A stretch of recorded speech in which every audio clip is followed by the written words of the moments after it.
네, 오늘 하나님의 말씀 제목은 이렇게 축복하라입니다. 성경 본문에 나온 말씀입니다. 민수기는 이스라엘 백성이 광야를 지나갈 때에 하나님께서 모세를 통하여 기록하게 주신 말씀입니다. 창세기, 출애굽기, 레위기, 민수기, 신명기를 모세오경이라고 합니다. 모세가 하나님께 받아 기록한 말씀이라는 뜻입니다. 광야를 지나가던 이스라엘 백성들은 40년이 지난 다음에 약속의 땅인 가나안으로 들어가게 됩니다.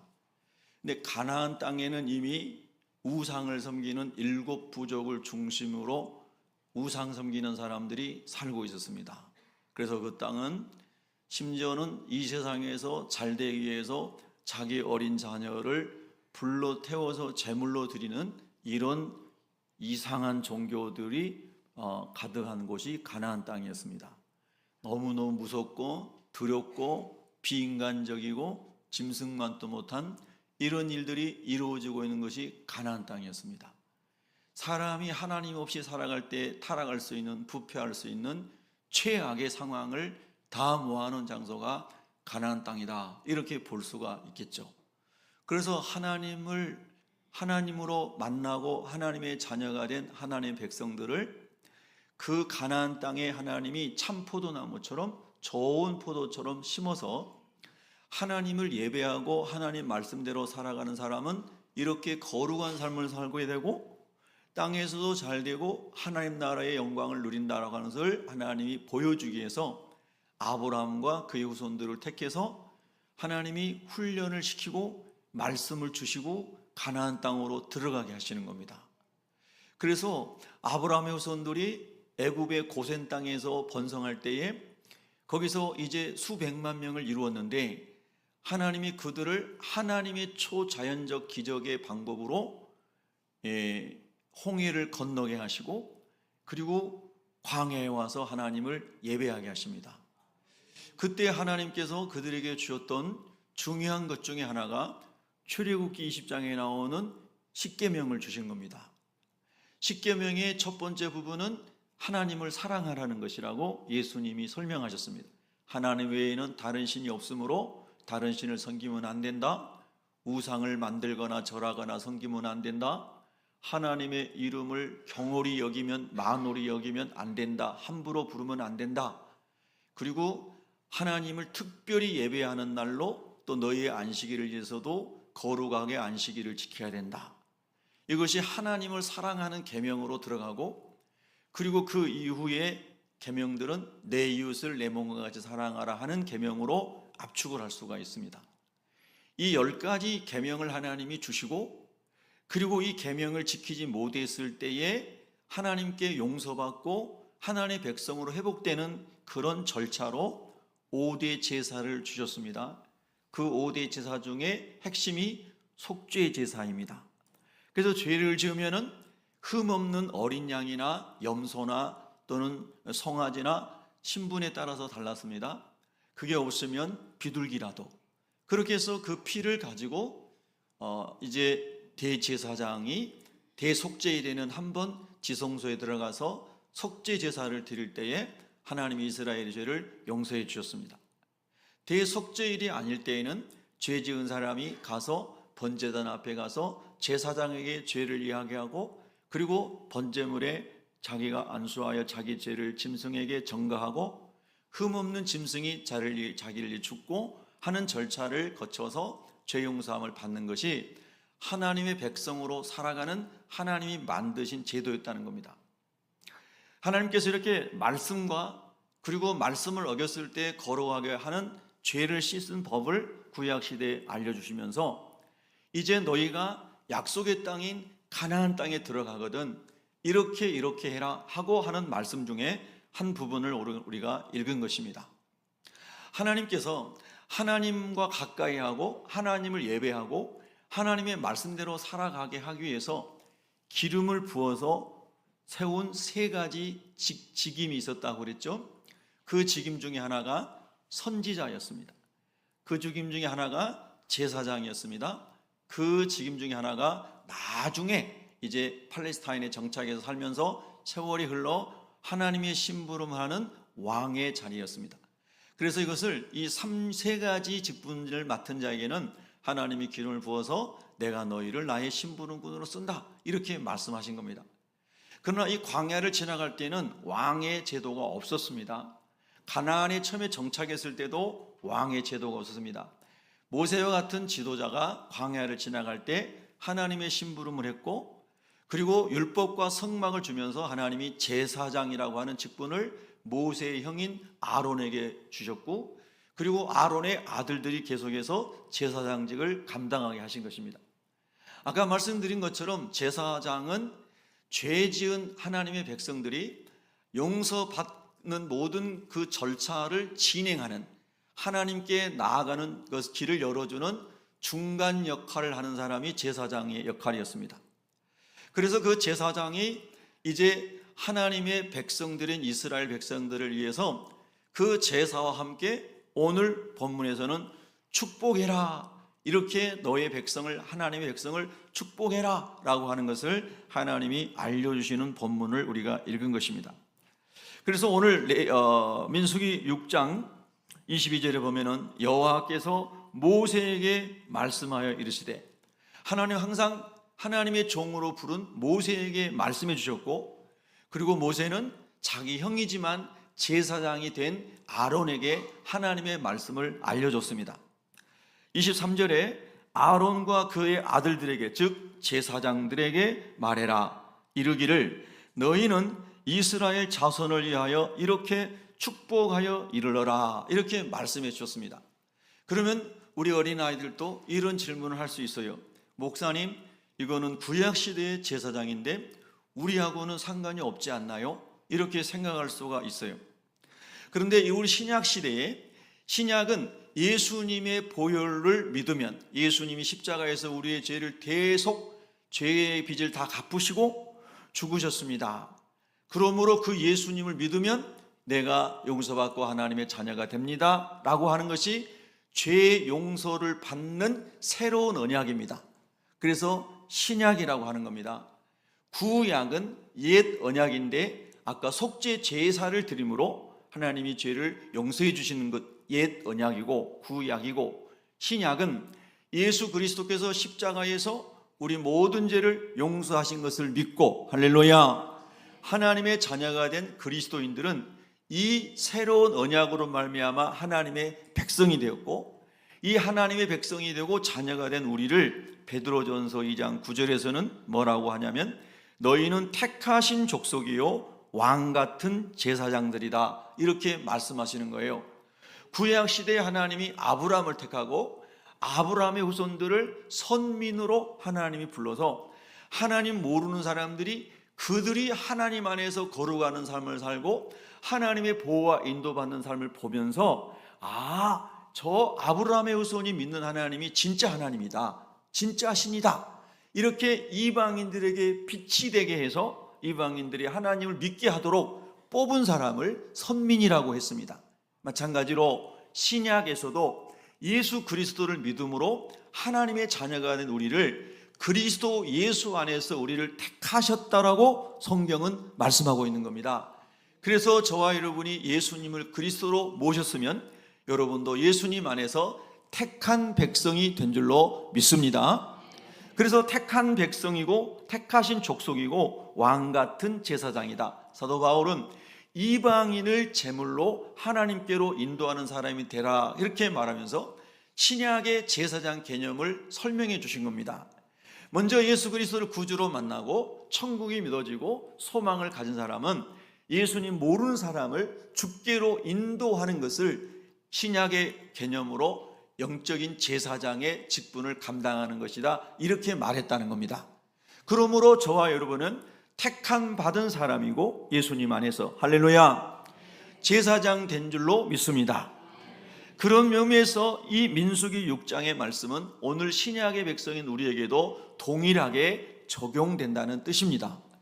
자, 그러면 우리가 예수 믿는 가정의 부모로서, 제가 아버지로서, 또 여러분이 아버지로서, 어머니로서 우리의 자녀들에게 어떻게 할 것인가 하는 것을 성경이 가르쳐주고 있는 것입니다.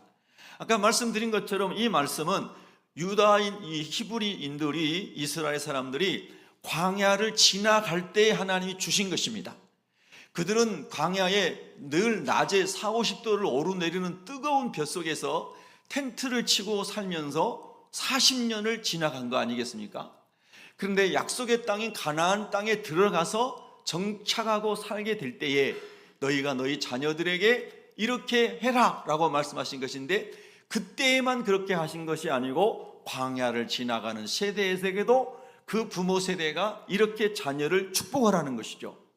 여러분 생각해 보세요.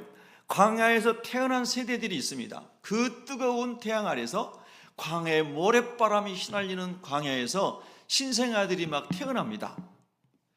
병원이 없습니다. 간병인이 없죠. 산모를 도와줄 수 있는 도우미들이 없습니다. 근데 그 광야의 모래바람 속에서 천막에서 아이를 낳고 키우는 겁니다. 40년 동안 그 일이 반복되고 있는 것이죠. 어떻게 보면 소망이라고 하는 것은 아무것도 없는 그 세대에게 하나님이 모세를 통하여 아론에게 얘기해라. 내 백성을 이렇게 축복하라고 말해라. 내 백성이 이 땅을, 이 광야를 지나갈 때에 하나님이 다 먹을 것 주시고 은혜 주시고 지켜주시고 보호해 주실 것을 너가 선포해라. 그리고 가나안 땅에 들어가서도 너희가 한 번도 가보지 않은 그 땅을 후손들이 들어가서 새로운 미지의 땅에서 개척하고 살 때에도 이렇게 하나님이 축복하신다고 말해라. 할렐루야. 이것이 이 민수기의 배경에서 우리가 읽을 수 있는 이 말씀이 주시는 놀라운 축복의 말씀이에요. 그러면 오늘 우리가 적용을 해보면 요즘 시대의 어르신 시대도, 은퇴한 세대도 그렇고, 그리고 직장 다니고 계신 분들도 불안하고, 그리고 청년 세대는 더더욱 미래가 암담해 보인다고 하고, 그 다음 세대도 마찬가지고, 그래서 모든 세대가 다 근심과 걱정거리가 없는 사람이 없을 정도로 많은 사람들이 광야 같은 인생을 살아가고 있다, 이렇게 우리가 생각할 수 있다 이 말입니다. 아무 소망이 없고 미래에 대한 희망이 없다라고 생각하는 광야에 살아가는 사람들에게 하나님은 아론을 통해서, 제사장을 통해서 이렇게 축복하라고 말씀하시는 거예요. 저와 여러분도 이 말씀을 예수의 이름으로, 하나님의 이름으로 우리 자신을 축복하고 자녀들을 축복함으로 믿음 안에서 성령으로 역사하는 하나님의 은총이 모두에게 누려질 수 있기를 축복합니다. 그래서 오늘 24절에 보면은 첫 번째 이렇게 나옵니다. 24절 함께 읽습니다. 시작. 여호와는 내게 복을 주시고 너를 지키시기를 원하며. 아멘. 이 문장을 하나하나 끊으면 여호와는 내게 복을 주시고 너를 지키시기를 원하노라. 오늘 여기 자녀들 함께 오신 분도 계시잖아요. 여러분이, 우리 여기 어른 세대들이, 여기 온 자녀들이 다 내 자녀라고 생각하고 24절을 끝에를 원하노라 이렇게 하면서 여기 자녀들이 있잖아요. 손을 이렇게 양손을 이렇게 하면서 축복하겠습니다. 24절 읽습니다. 시작. 여호와는 내게 복을 주시고 너를 지키시기를 원하노라. 아멘. 할렐루야. 믿음으로 축복하고 믿음으로 받을 때에 하나님의 말씀이 능력이 되어 어떤 처지에 있든지 상관없이 그들의 영혼의 세계적 소망이 된다는 것이고, 능력이 된다는 것이고, 꿈이 된다는 것입니다. 아멘. 할렐루야. 여러분이 잘 아시는 것처럼 야곱이 집안을 풍비박산을 만들고 야밤 도주를 할 때에 창세기 28장에 베델이라고 하는 산꼭대기에서 하나님을 만납니다. 그가 그의 외삼촌 집에 가는 여정에 짐승에게 찢겨 죽을지 아니면 추위와 배고픔 속에 얼어 죽을지 알 수 없습니다. 그런데 하나님이 나타나셔서 야곱에게 축복하십니다. 야곱아, 너는 이러한 복을 받는다. 너는 이렇게 번성하게 된다. 너의 후손이 이렇게 창대하게 된다. 너는 후손과 땅의 기업을 이렇게 축복을 받을 것이다. 지금 결혼도 안 했고 만나는 사람도 없고 길을 가다 죽을지도 모르는, 가족에서 함께 할 수 없어서 도망치는 이 사람에게 하나님이 말씀으로 축복해 주시는 거잖아요. 그랬더니 야곱이 그 말씀이 그대로 믿어져서 그 말씀 앞에 소원 기도를 하잖아요. 3가지. 그리고 20년 후에 하나님이 그 베델에서 약속하신 그대로 야곱이 축복의 사람이 되어서 돌아오게 되는 줄로 믿습니다. 그렇기 때문에 이 말씀은 하나님의 말씀을 믿음으로 받는 사람에게 그대로 하나님이 역사하실 줄로 믿습니다. 너무나 중요한 거예요. 그래서 여호와가 누구십니까? 여호와는 스스로 계시는 영원하신 자존하신 하나님이란 뜻이잖아요. 그 여호와 하나님이 말씀으로 우주와 만물을 창조하셨습니다. 그분이 우리 인생을 창조하셨습니다. 그분이 우주와 만물을 운행하고 계십니다. 믿으시면 아멘. 그런데 그 여호와 하나님이 전능하신 창조주이신 그분이 너에게 복을 주시고 너를 지키시기를 원하노라. 얼마나 놀라운 축복입니까? 여러분의 부모님이나 선조들이나 가문에 천억 있는 그런 아버지나 누가 어른이 계시다고 생각해요. 이번 추석 명절에 만났는데 아무개야 내가 너에게 천억을 주겠다. 아무도 놀라지도 않고 우리 집에는 그런 사람 없습니다. 뭐 그런 표정인데 가정하는 거예요. 만약에 그렇다면 가가지고 1억만 줘도 엄청 힘이 될걸요? 그렇게 말만 해도 힘이 될걸요? 그렇죠? 근데 천지를 창조하신 하나님이 이렇게 우리에게 말씀하신다는 거예요. 그러니까 믿어지는 사람에게는 능력이 되는 것입니다. 할렐루야. 베드로와 요한이 성전 미문에 앉아있는 안진뱅이에게 내게는 은도 없고 금도 없습니다. 그러나 내게 있는 것이 있는데 천지 만물을 창조하신 말씀으로 창조하신 예수 하나님 그분이 계시는데 그분의 이름으로 내가 당신에게 말합니다. 사람을 지으신 그분의 이름으로 말합니다. 일어나 걸으라. 할렐루야.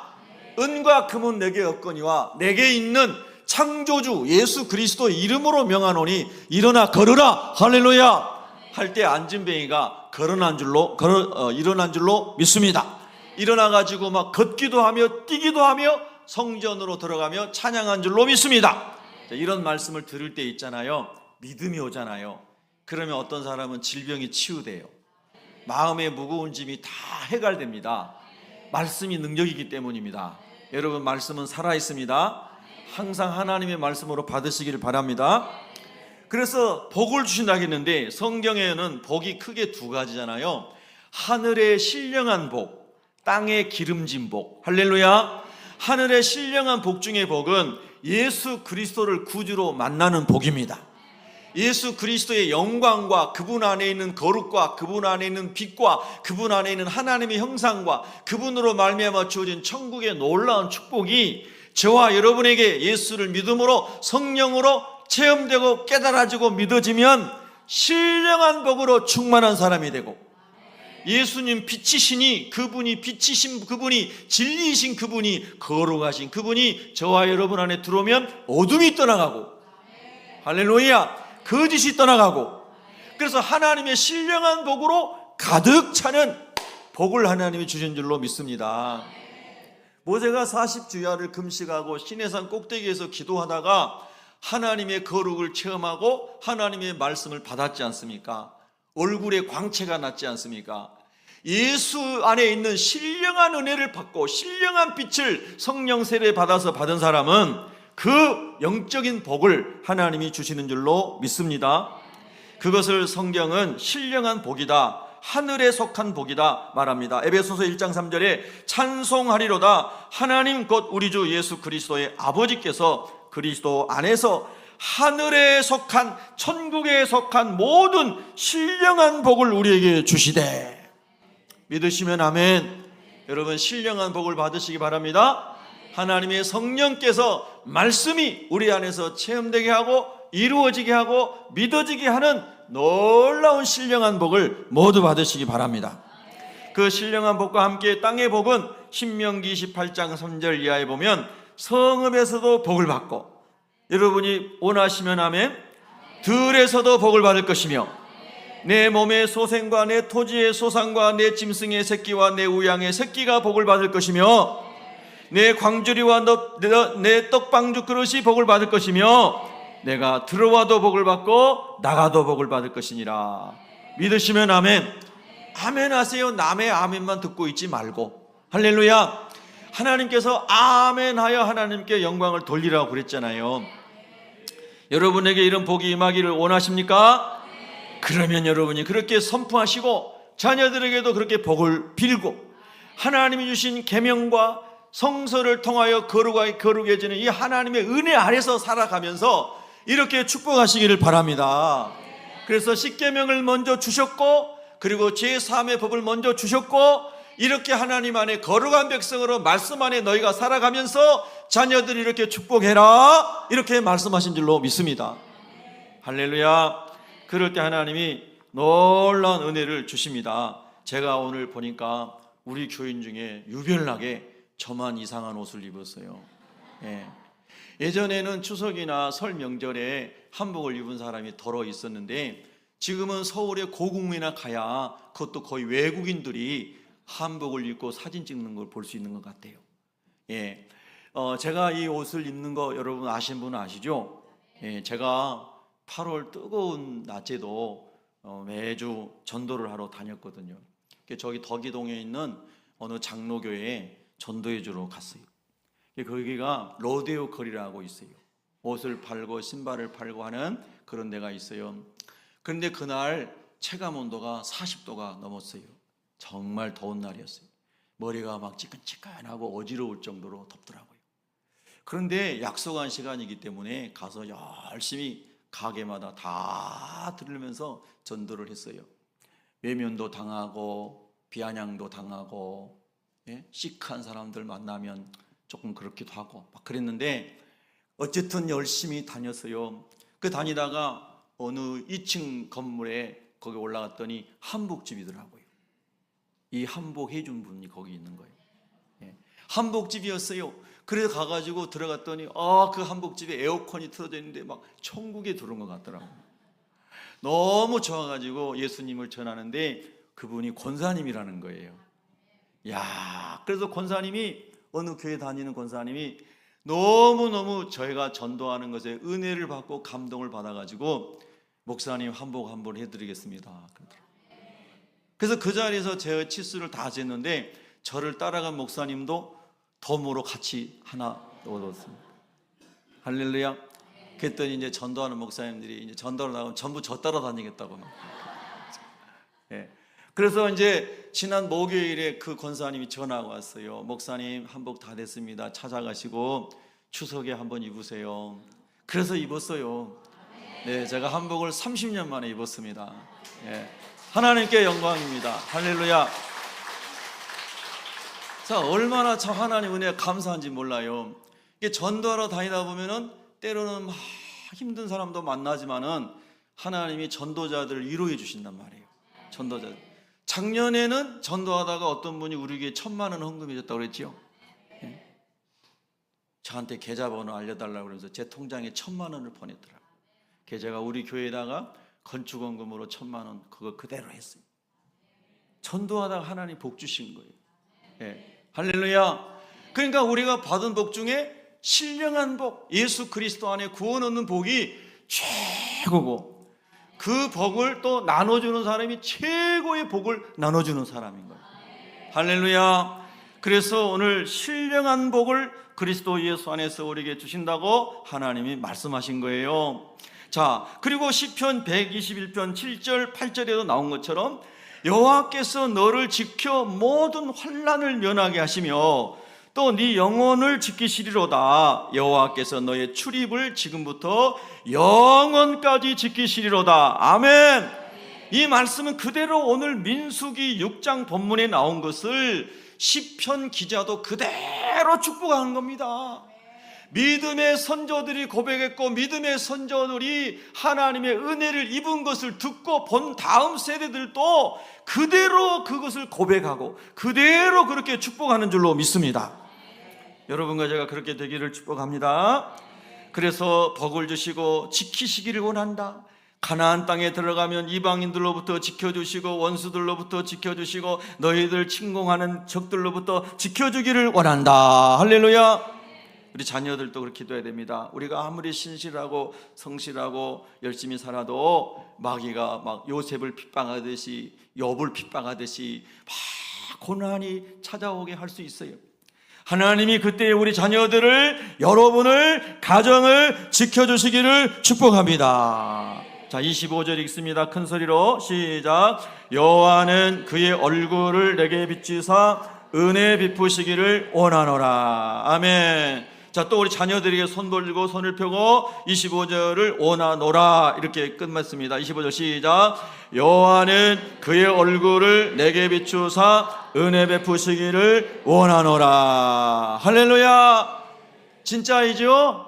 아멘. 여러분, 환경 가지고 자녀가 지금 이러고 마음에 안 들고 어쩌고 이런 것을 따지지 말고 광야에서 하나님이 말씀을 축복으로 주신 거라니까요. 어떤 환경에 있든지 환경에 지배당하지 말고 하나님의 자녀에게 하나님의 왕같은 제사장인 여러분이 예수 이름으로 축복하시기 바랍니다. 자꾸 축복하셔야 돼요. 여호와는 그의 얼굴을 내게 비추사. 여러분이 어린아이를 키울 때에, 젖먹이를 키울 때에, 청소년을 키울 때에, 아이들을 해서 키울 때에 아이들을 재워놓고 너무너무 사랑스러워가지고 이렇게 쳐다보셨죠. 많이 쳐다보시면서 어떻게 넌 이렇게 잘생겼냐, 나 닮았구나 막 그랬죠. 예. 너무너무 사랑스럽잖아요. 나를 사랑하는 아버지, 나를 사랑하는 어머니께서 나를 너무너무 사랑스러운 눈으로 나를 내려다보고 있는 모습을 그 아이가 눈치채고 알게 되면 마음이 뜨거워지고 감동이 오고 가슴에 막 뜨거움이 밀려오죠. 할렐루야. 그런데 천지 만물을 지으시고 운행하신 하나님이 그 얼굴을 여러분에게 향하여 비춰주시고 보시기에 심히 좋구나, 내가 너를 축복하기를 원한다, 내가 너를 사랑하기 때문에 독생자 예수 그리스도를 너희를 위하여 보내었노라. 할렐루야. 그렇게 주님이 얼굴을 비춰주십니다. 하나님의 영광스러운 해같이 빛나는 하나님의 거룩한 그 광채를 여러분에게, 저에게 비춰주십니다. 얼마나 감사합니까? 여러분, 그런 부모가 되고 그런 축복을 하시기를 바랍니다. 제가 아주 어렸을 때요, 아마 겨울방이겠죠. 눈이 많이 온 새벽에 어머니께서 새벽기도 다녀오셔서 잠자고 있는 저의 이마에 손을 얹고 기도해 주셨단 말입니다. 근데 제가 끝까지 잠을 자는 척 하면서, 모른 척 하면서 기도를 다 받았단 말입니다. 말로 다 표현할 수 없는 기쁨이 있더라고요. 이 추운 겨울에 눈보라를 헤치고 새벽 예배 가서 기도하시고, 새벽 예배 드릴 때 교회에 온풍기가 있습니까? 난방시설이 있습니까? 그 산중에 있는 예배당의 마룻바닥에서 기도하고 오신 어머니, 눈길을 헤치고 오신 어머님이 차디찬 손을 이마에 얹고 기도해 주실 때 어머니의 마음이 얼마나 간절하셨겠습니까? 그런데 그 기도를 듣고 있는 저는 얼마나 가슴이 뭉클했겠습니까? 예, 육신의 부모도 자녀를 사랑하는 마음으로 기도하고 오셔서 기도할 때 그 기도를 받는 자녀도 기쁜데, 천지 만물을 지으시고 독생자를 우리를 위해 내어주신 하나님 아버지께서, 할렐루야, 사랑하는 아들아, 사랑하는 딸아, 하나님의 얼굴을 너에게 향하시고 하나님의 얼굴을 들어서 너를 보시고 응시하시고 주목하시고 축복하시기를 원하신다. 여러분, 이런 말씀을 부모님들이 축복하면 부모님들이 막 마음이 뜨거워지고, 자녀들이 그걸 믿음으로 받을 때 하나님의 은혜가 막 강같이 흐르고, 그럴 때에 광야를 헤쳐나갈 수 있는 능력이 임하고, 할렐루야, 예수 이름으로 넉넉하게 승리할 줄로 믿습니다.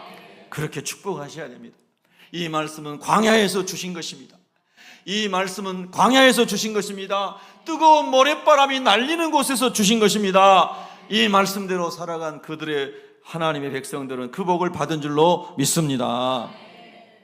자, 26절 또 그대로 한번 크게 읽습니다. 시작. 여호와는 그 얼굴을 내게로 향하여 드사 평강 주시기를 원하노라 할지니라 하라. 자, 이번에는 옆에 있는 분들에게 손을 벌리고 이 26절을 한번 축복합니다. 26절 옆에 있는 분에게 시작.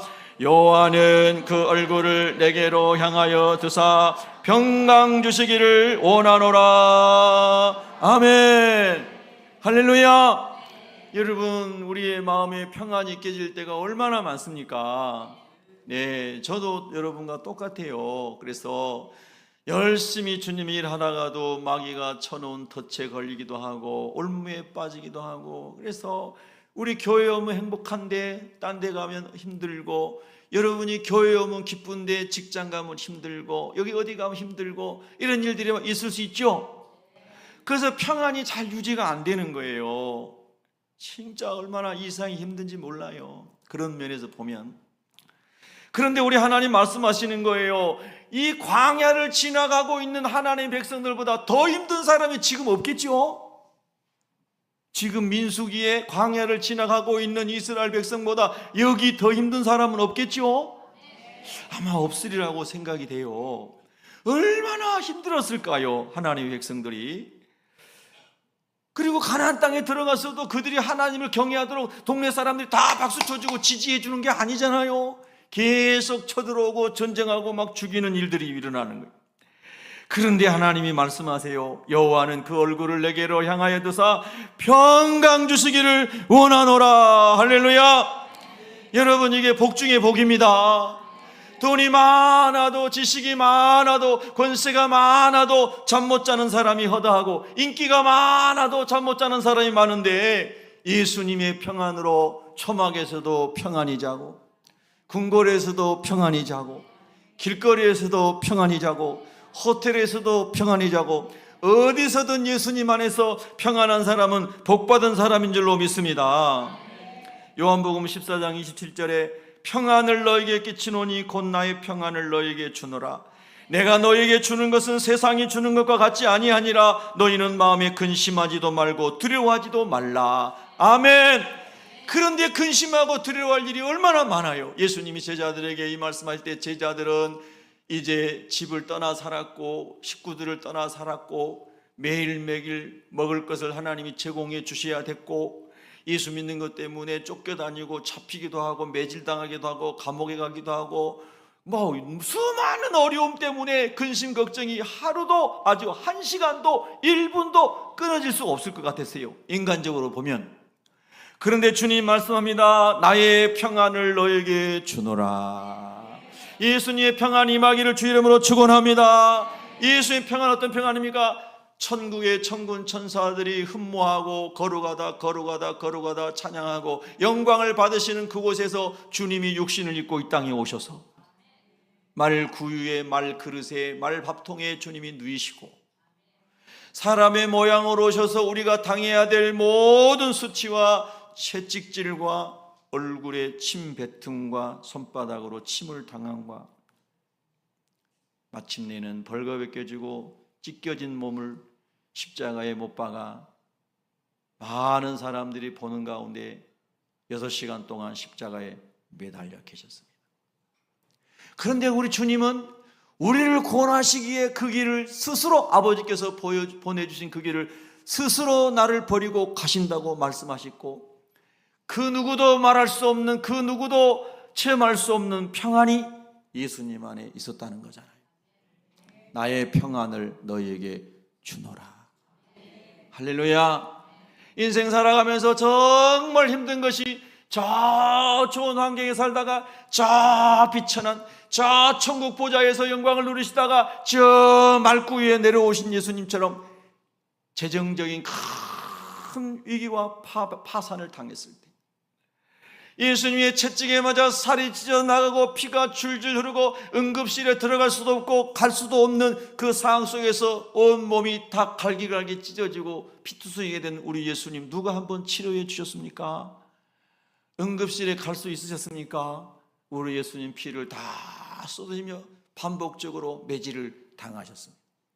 하나님, 내가 질병으로 인해 너무나 고통스럽습니다. 너무너무 힘듭니다. 그러나 우리 주님이 당한 고통을 묵상하며 주여 주님의 평안을 누리기를 원합니다. 십자가에 흘리신 주님의 보혈이 내 지금 암세포에, 내 환부에, 뼈마디에, 혈관에, 근육에, 모든 관절에, 모든 심령에 임해서 치유되기를 원합니다. 할렐루야. 예수님의 평안, 십자가에 계셔도 우리를 위하여 기도하시는 예수님의 평정심과 평안, 나를 죽이는 저자들을, 저 원수들을 용서해달라고 기도하시는, 구원해달라고 기도하시는 예수님의 깊은 평안, 할렐루야. 나의 평안을 너희에게 주노라. 아멘. 할렐루야. 저도 막 이런저런 억울한 일 많이 당해봤고 지금도 당하고 있는 일도 있습니다. 우리 교회에서 말고 다른 데서. 근데 마음이 막 또 근심이 밀려오려고 그러더라고요. 그래서 제가 어제도 성경에서 근심과 염려에 관한 성경 구절만 쭉 뽑았어요. 그리고 선포했어요. 하나님 아버지, 결국 내가 근심이 있는 것은 믿음이 없기 때문이군요. 네, 믿음이 없기 때문에. 인생은 내내 수고와 무거운 짐이 몰려올 수 있는데 그것에 눌리는 사람은 믿음이 없기 때문이라는 것이 성경의 답입니다. 예. 또 너희 중에 누가 염려함으로 그 길을 한 자나 더 할 수 있느냐? 여러분 다 아시는 말씀이죠? 염려 많이 하면 키가 자라죠? 안 자라요. 염려 많이 하면 오히려 쪼그라들어요. 염려 많이 하고 심령에 근심이 많으면 뼈를 상하게 한다고 그랬어요. 자, 여러분 다 아는 내용이니까 염려는 백해무익한 것이죠. 맞죠? 그런데 염려를 자꾸 하게 된다는 거예요.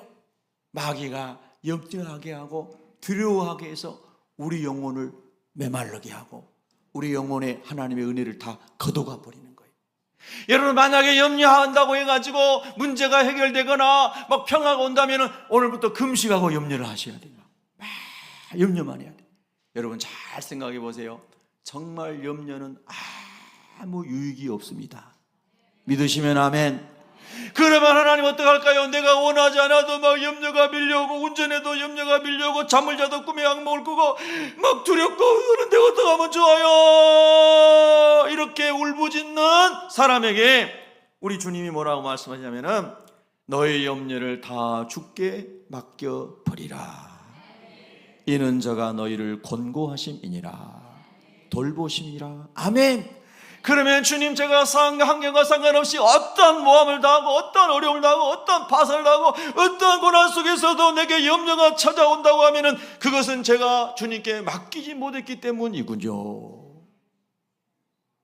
성경대로 할렐루야. 그러면 바울 같은 사람은 하나님의 위대한 사람들은 하나님의 성령으로 충만해 다 맡기고 살았기 때문에 감옥에서 매질당하고 쇠고랑 차고 복음 전하다 감옥에 갇혀있는데도 바울과 실라는 찬양할 수 있었군요. 믿어주시면 아멘. 찬양할 뿐만 아니라 찬양하고 기도할 때 옥토가 흔들리고 차고가 풀어지고 쇠사슬이 풀어지고 간수와 그의 온 가족이 구원하는 역사가 하나님의 섭리 가운데 있었습니다. 사도행전 16장 31절 주 예수를 믿으라 그리하면 너와 내 집이 구원을 얻으리라는 말씀의 배경입니다. 사랑하는 성도 여러분, 이게 성경의 답입니다. 하나님 우리 인생 가운데 내가 원하지 않는 근심거리, 걱정거리, 나는 신실하게 살았는데 요셉처럼 성실하게 살았는데 거룩하게 살았는데 막 강탈했다고 모함당해서 감옥에 들어가고 나는 욥처럼 의롭게 살고 다른 사람 많이 구제하고 하나님 앞에서 날마다 기도하고 거룩하게 살았는데 막 갑자기 자식이 10명이 죽고 그리고 막 재산이 가축들이 다 죽고 하나님 내가 이런 지경이 됐습니다. 이해할 수 없는 일이 우리 인생에 찾아오는데요, 하나님 말씀하십니다. 하나님의 평안을 빌어라. 예수 그리스도의 평강을 빌어라. 여러분 주님의 평강이 오늘 저와 여러분에게 우리 모두에게 가득하기를 예수 이름으로 축원합니다. 마음의 즐거움은 양약이라도 심령의 근심은 뼈를 마르게 하느니라. 잠언 17장 22절 말씀입니다. 하나님 문제에 짓눌리지 아니하고 감사함으로 기도하고 염려를 하나님께 맡김으로 예수님의 평안이 충만하게 하여 주시옵소서. 꼭 그렇게 되시기를 주님의 이름으로 축복합니다. 그게 복입니다. 자, 27절 함께 있습니다. 1절 시작. 그들은 이같이 내 이름으로 이스라엘 자손에게 축복할지니 내가 그들에게 복을 주리라. 아멘. 할렐루야. 하나님의 이름으로, 신약에서 예수 그리스도의 이름으로 그렇게 기도해라. 로마서 15장 13절에 보면은요, 소망의 하나님이 모든 기쁨과 평강을, 그 다음에 이렇게 나옵니다. 믿음 안에서 너희에게 충만하게 하사 성령의 능력으로 소망이 넘치게 하시기를 원하노라. 굉장히 중요한 말씀입니다. 소망의 하나님, 언제나 우리에게 소망을 주신 하나님, 천국의 산 소망을 주신 하나님, 할렐루야. 모든 기쁨과 평강을 믿음 안에서, 한번 따라합니다. 믿음 안에서, 큰 소리로 믿음 안에서, 한 번 더 큰 소리로 믿음 안에서, 할렐루야. 너희에게 충만하게 하사, 믿음 안에서 충만하게 하신다는 겁니다. 성령의 능력으로 소망이 넘치게 하시기를 원하노라. 믿어지시면 아멘. 여러분, 이런 은혜가 임하기를 바랍니다. 이렇게 예수님의 이름으로 이스라엘 자손에게 축복할지니 내가 그들에게 복을 주리라. 명절에 자녀들도 만나고 형제 가족들도 만날 수 있습니다. 여러분 만나면은 다른 얘기 하지 마시고 이 말씀을 적용해서 계속 축복하시기 바랍니다. 하나님이 자녀들을 일으켜주시고 가정을 일으켜주시고 우리의 일자리를 일으켜주시고 하나님이 신령한 복을 더하사 마침내 하나님께 영광 돌리게 하는 날이 올 줄로 믿습니다. 우리 기도하겠습니다.